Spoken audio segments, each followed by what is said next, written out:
Coming up on Now See This. In sprint car racing, wrecks are far from rare. But one driver gets cooked. Well done. Bad boys on the run do a quick inventory. We're checking the wheels, it looks like. Only to lose traction and their chance at escape. And when a stunt flyer crashes in the middle of an air show, it could be his grand finale. You do not expect to see him walk away from that. There's wrestling, rescuing, and running. Think you've seen it all? Now see this. 4 adults and 1 infant are at the mercy of Indiana's White River, perched on the edge of disaster. Minutes ago, Kim and Kirk Metters and their 14-month-old son, Elias, were taking a pleasure cruise. We were just out for a leisurely Sunday afternoon boat ride with our new friends. Just take a laid-back boat ride. Probably never got over 5 miles an hour, just sightseeing and taking it in. But just 100 yards from where people boat and kayak is a hidden danger. A low-head dam. Usually the water trickles over it. But after a week of rain, it's a raging cascade. The Metters and their friends found themselves getting too close to this man-made waterfall, and that's when the unthinkable happened. The motor prop started hitting rocks and real big grinding noise, and it instantly killed the motor. The good news is the ski boat didn't roll or flip. The bad news, it is now wedged at a precarious 60-degree angle. Everyone is terrified, but they struggle to remain calm and still, knowing any small shift could cause a big fall, so they measure every breath and hold their positions as they wait for the fire department to respond. We get in a wetsuit with this, that way I can float, jump in there and try to float. The Metters assume they are about to be rescued, but they aren't. And the fire department had tried several different attempts to rescue us with a boom ladder from a truck. From above, they had tried to bring a boat close to the edge of the dam when it was just too strong of a current. All the firemen can do is deliver life vests and pray none of the victims end up in the river. Just below the falls is an area of churning recycling water that experts call the drowning machine. Even with a life vest on, a strong swimmer would be lucky to make it through. Little Elias would never stand a chance. Realizing there's no way to make a rescue from the water, the firemen called the state police helicopter rescue team. My heart just kind of sunk in my throat. I'd never seen a boat positioned like that on a low-head dam. And I was surprised and kind of bewildered. I couldn't believe it initially, and I thought, well, we've never plucked people out of a boat over a dam before. I said, this is going to be kind of a first for us. Sergeants Chip Sunier and Jon Kelly have worked together for years, but today, teamwork will be at a premium. They're dealing with raging water, swirling winds, and the unpredictability of human behavior. We had to make sure that the adults weren't going to grab a hold of the skid. Some people get panicky and you don't know what they're going to do, and we didn't want everybody grabbing on to the skid at one time. Another concern, the closer they get, the more the chopper's rotor wash buffets the teetering vessel. We've never trained for a boat that was in that kind of a position. I was very concerned that I was going to make the situation worse rather than better. With this in mind, the chopper inches toward the stranded craft. Within reach of the boat, Chip Sunier wants to rescue the child first, but Kim's maternal instincts complicate things. She tries to wedge herself and the child into the rescue harness. It's only designed for one person. Her weight could crush the little boy if they were lifted together. But Kirk sees what needs to be done. He takes his son and does the hardest thing in the world for a father. He lifts his child up, entrusting his life to the hands of a stranger. If the father had let go of it too early, and if Chip didn't have a good enough grasp on it, we would have lost the child. Once I had the baby in my arms, I told John, I said, let's get out of here. Determined to stay with her son, Kim straps herself into the harness and is airlifted away. Everyone breathes a sigh of relief, but the ones left behind are still in danger. As each person came out of the boat, it might change the center of gravity of the boat, and it might alter whether the boat tips over or not. The craft shudders and shifts, but never falls, and within minutes, everyone is safely on the ground. The father sustains a minor back injury. The others are shaken, but fine. The 3-hour ordeal is over, but the bond between these one-time strangers has just begun. We just kind of picked up another family, really. We had them over for Christmas dinner, and they're great friends almost. You know, we talk on the phone and kind of an extended family. Good. And as it turns out, it's an extended family that will be growing. Thank you. Thanks to the rescuers' efforts. At the time, we knew that Sarah was pregnant, and I realized a month or so later that I was also pregnant while we were on the boat. So they actually saved 7, I guess, instead of 5 of us.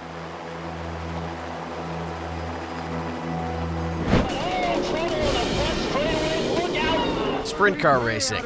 You have a better chance of getting killed than getting rich or famous.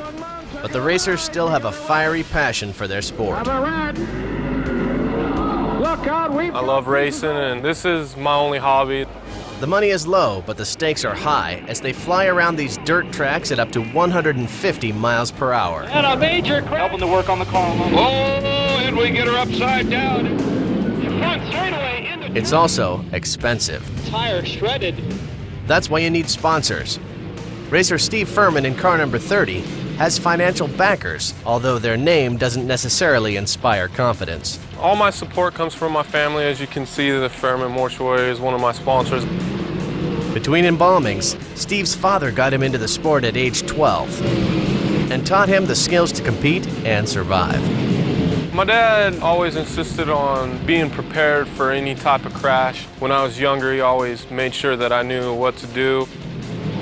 Tonight, Steve will put those skills to the test and try to avoid becoming a customer of the family business.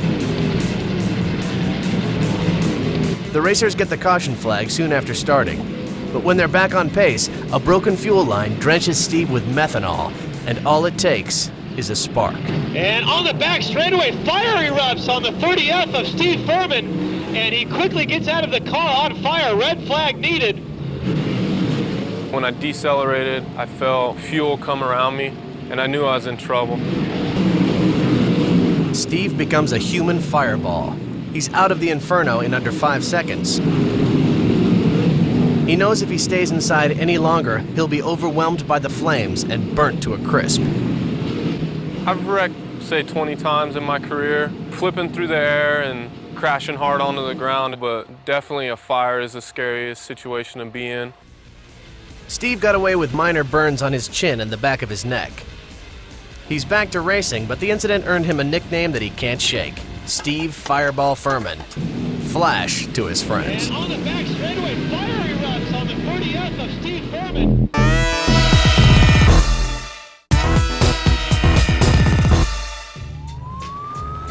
Two underage gang members are on the run from the LAPD. But don't worry, they know what they're doing. It all started in the Hollenbeck division. An officer from the gang unit tried to pull this car over. But they didn't pull over, and for 2 good reasons. 1, the car is stolen. And 2, these boys think they have the street smarts to get away. The suspect is driving with just careless abandon. Both suspects may be under 18, but they've spent much of their lives avoiding the cops. They run with the lights off, knowing that in a dark neighborhood, they could disappear if the police chopper's spotlight loses them. And red lights are no problem. After all, the LAPD always tries to block cross traffic during a pursuit. He is not stopping for red lights. The teen terror behind the wheel doesn't think twice about taking chances as he buzzes by unsuspecting pedestrians and cuts off other drivers. It's almost as if he's trying to cause a collision.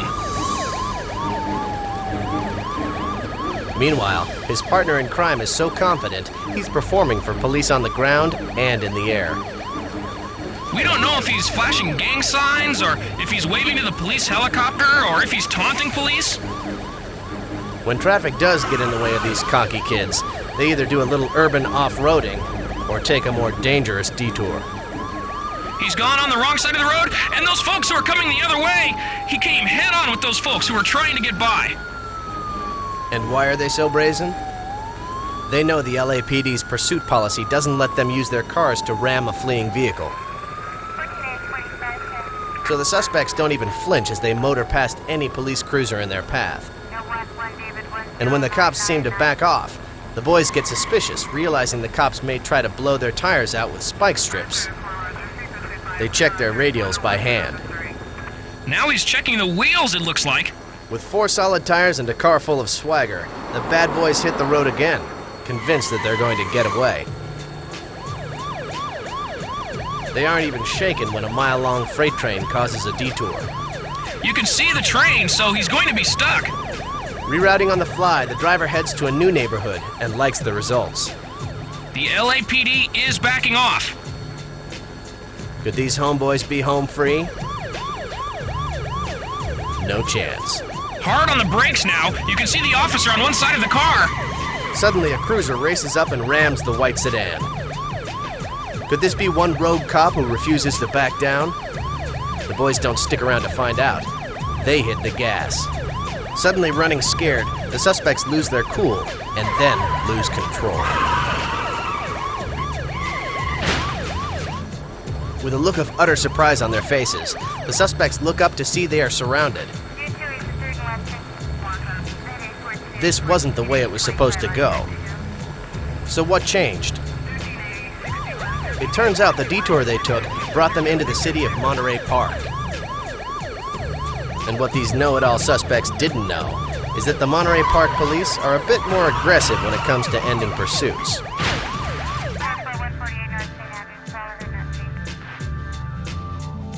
So as these young punks head to jail, it finally dawns on them. They have a lot to learn. On the coast of Uruguay, a bizarre gathering is taking place, and it's no beach party. A pod of 43 whales known as false orcas has become beached on the shore. No one knows why they're here. They could be sick, or maybe they just took a wrong turn. As night falls, one thing is certain. If these whales don't get back out to sea soon, they will die.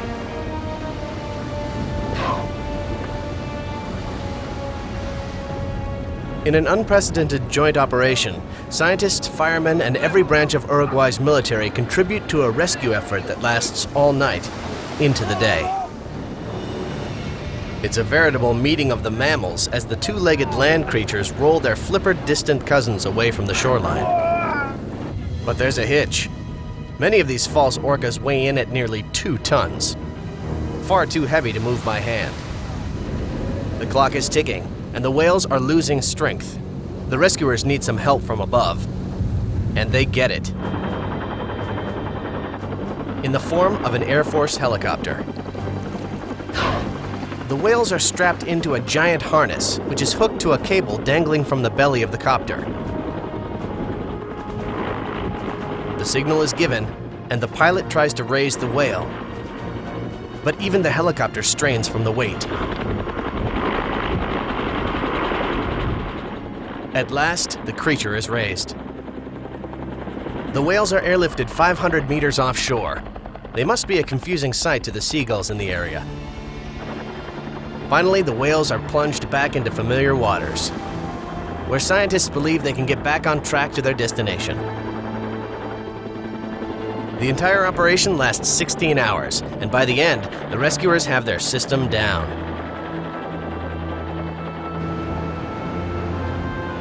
For the false orcas, hitting the beach in Uruguay could have been a disastrous side trip. Instead, they were returned home with first-class treatment, not to mention a nice tan. A security camera catches kids calmly flipping through magazines at a convenience store in Florida. But the calm stops here. A thug busts his way in, points a pistol in the cashier's face, and demands all the store's money.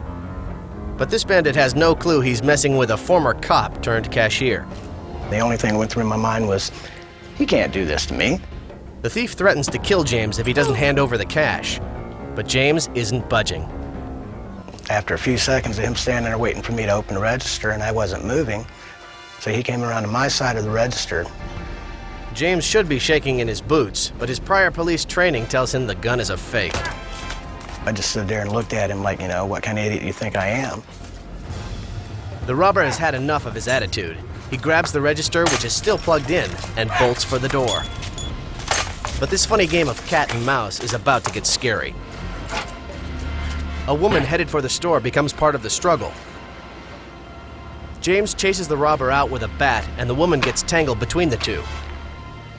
She slows down James, but he manages to get the guy's license number, and cops are able to catch the crook within an hour. I started thinking about, well, maybe it's time to find another line of work. He should have listened to his gut. Almost 2 years later, lightning strikes again.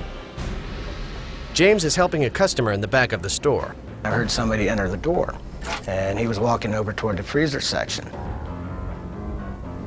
A man secretly armed with a .380 automatic begins casing the joint, and it's only seconds before James's police instincts kick in. So I started walking back up to the front to go behind my counter, and the woman I'd been speaking to was leaving. The woman bails, and the bad guy jumps James. He fires a shot into the ceiling and orders the register open. This time, the ex-cop quickly complies. Now, when I opened the register, he took all of his attention off of me and reached for the cash register with both hands. The gunman is so focused on the money, James is able to catch a glimpse of the gun, which he notices is out of ammo. And I noticed that the slide was locked back. Now, on an automatic, when the slide is locked back, the gun is empty. So when I realized it was empty, the same thing went through my mind that happened the first time. He can't do this to me.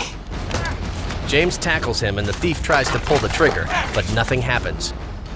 He thought it was still loaded, and he thought he was going to kill me. The robber runs for it and accidentally drops his gun. But when he notices James going back for a bat, the guy is able to grab his gun and disappear. Police are still studying the tape for leads. The handling of both incidents went against store policy, so it's probably best that after the second skirmish, James left cashiering to work in the security industry. I'm just one of these people that reacts to the situation at the time.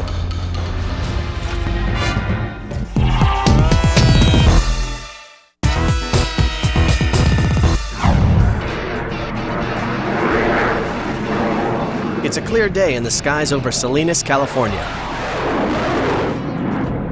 Thousands of fans gather to see breathtaking precision maneuvers, aerial acrobatics, and some of the world's best stunt flyers.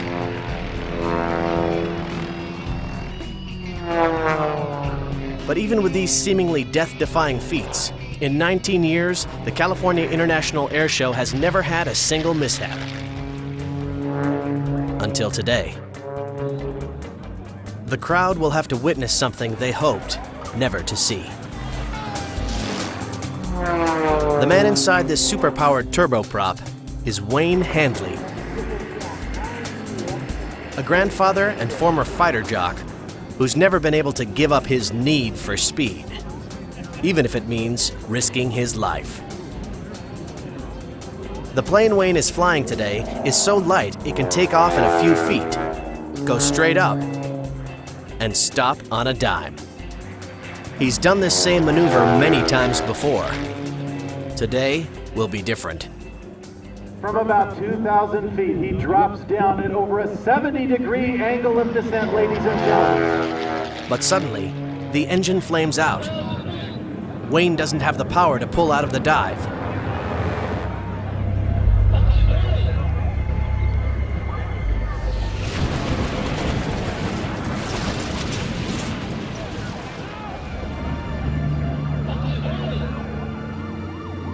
Rescue teams race to the scene. Medics are stunned to find they don't need a body bag. They need a stretcher. Even more amazing, in a month, Wayne Handley will be out of the hospital. When you see an air show performer have an accident, you do not expect to see him walk away from that. Within weeks, Wayne is out on the tarmac, preparing to fly again as he recalls the moment that nearly ended his life. I was desperately trying to bring the nose of the airplane up, and I was able to do that. It made all the difference. A nose-first crash would have killed him instantly. But by pulling up just a few degrees, he lands belly first, using the plane as a safety net. The impact is estimated to be as much as 26 Gs. That's like getting hit head-on by a 2-ton truck. Only the slightest bit more would have been fatal. It's a medical fact. My aorta would normally tear loose at about 28 to 30 Gs. Watch again as he bounces out of the seat and slams back down.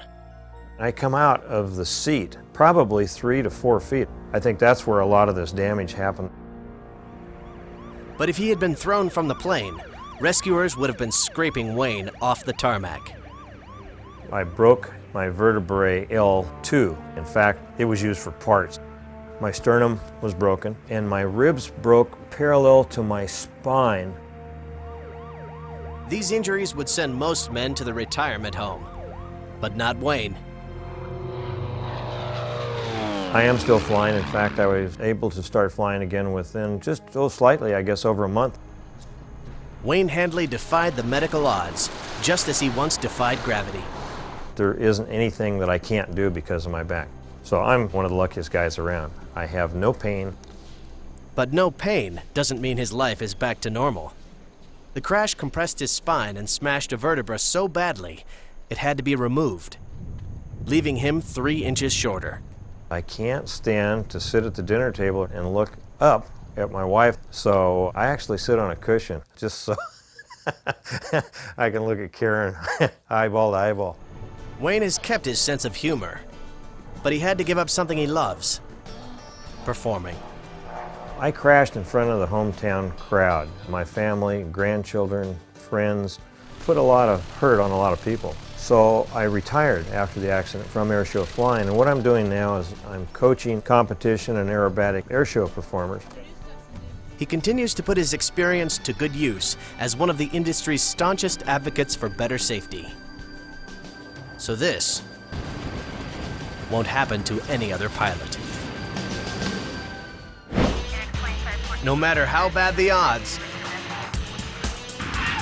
no matter how great the risk, if a crook's got feet, he's looking to run. In Anaheim, California, a robbery suspect blazes down crowded freeways at over 100 miles an hour. This guy is just flying. He bails down an off-ramp, barely slowing down. When he makes his final turn onto the street, he's stuck. There's nowhere left to run. But that doesn't stop him. Okay, he's running. The suspect is running. This guy could be a track star, but the fact is, he's running home, and police know it. He has about a 30-yard lead on just about any officer. He's running, and it looks like he's taking a right down this little alley, and it's about to open up. He seems to know where he's going. Despite the helicopter tracking his every move, the suspect tries to hide under a car in his own driveway. It's a foolish waste of time. They see him. They've got him under that car, and it looks like they're struggling with him under the car. Okay, now they got him. Code 4, he is in custody. Now this guy has some real explaining to do. Not just about some robberies, but about a high-speed chase with a desperate and useless final move. In Cocoa Beach, Florida, police face an even more desperate criminal. This man, Christopher Watson, was just caught in the act during a string of armed robberies. He came out of his convenience store with a taser and a fistful of cash, and found police waiting with rifles and a canine. For a moment, it looks like Watson might actually cooperate, but with this much evidence against him, he feels like the trial is already over, and he doesn't want to stick around for the sentencing. The canine takes the lead, snagging Watson from behind and taking him down before he can use his taser. Officers swarm in and quickly subdue him. The trial will happen after all, and Watson's frantic last move only brought him an extra 5 seconds of freedom. In Des Moines, Iowa, police and fire rescue personnel want to avoid a similar confrontation with this man, a known criminal named Ellis Parker. Parker was in the middle of a 10-year sentence for third-degree sexual abuse when he escaped from his work release program. He was found banging on the windows of a woman's house. Police don't know what he was planning, but they're not giving him a chance to see it through. Parker is completely surrounded by 6 officers, but that won't stop a man who has unfinished plans for his day off. Parker gets into the clear and races down the sidewalk. Officers pursue, and this time, there's no canine to help make the quick takedown. But as Parker darts into the street, he sees officers closing in. He screams in panic. One last swerve onto the sidewalk and police are on him. Parker goes down. A snap of the cuffs and he's under control and heading back to jail. The lesson is clear. Whether because of something they've done, something they're doing, or something they're planning to do, a foot chase is the last desperate act of a criminal who has run out of time.